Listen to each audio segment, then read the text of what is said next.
Matatandaang nagsimulang lumutang ang chika tungkol sa anak nina Nadia Montenegro at Baron Geisler, dahil sa revelasyon ni Baron sa isang interview noong Marso ngayong taon, na may anak siyang babae na hindi niya nakapiling.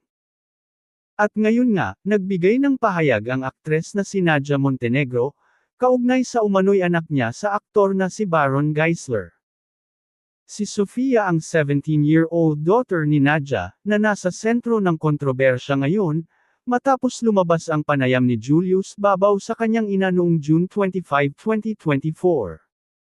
Hindi man direktang binanggit ni Nadia ang pangalan ni Baron, nagbigay siya ng pahiwatig na ang aktor nga ang biological father ng kanyang bunsong anak na babae. Isinilang si Sofia noong August 2006. Lumalabas na 24 years old si Baron nang maging ama ito, at 34 years old naman si Nadia nang ipagbuntis nito ang bunsong anak. Sinabi ni Nadia na hindi raw niya itinago sa mga mahal niya sa buhay ang tungkol sa pagkakaroon niya ng anak sa iba. Yung mga nangyari sa buhay ko before, in the past, siguro umabot sa 17 years na naitago ko. Hindi ko ito itinago sa mga taong dapat nakakaalam. Hindi ko rin ito itinago sa mga mahal ko sa buhay. Hindi ko itinago sa anak ko. Hindi ko itinago kay Boy, sa asawa ko. Hindi ko itinago sa mga kapatid ko, lahad ni Nadia. Dagdag pa niya, in fact, all these years, it was so difficult for people to understand.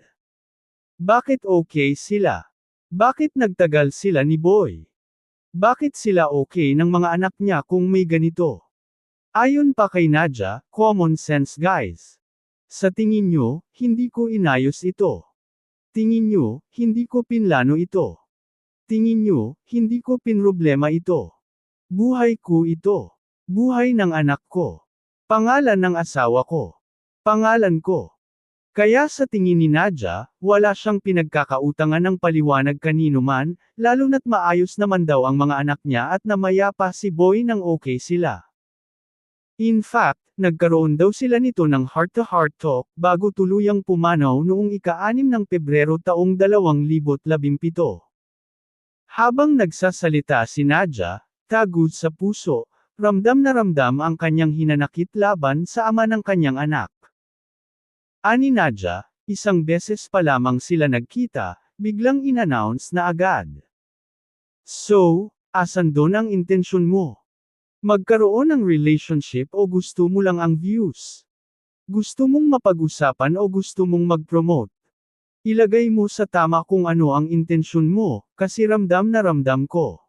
Sinabi rin ni Nadia Montenegro, na ayaw na raw ng anak nila ni Baron na si Sofia, na makita pa muli ang kanyang amang. Hanggang ngayon, hindi pa naglalabas ng kanyang panig si Baron Geisler, kaugnay ng pagsasalita ni Nadia Montenegro tungkol sa isyung ito.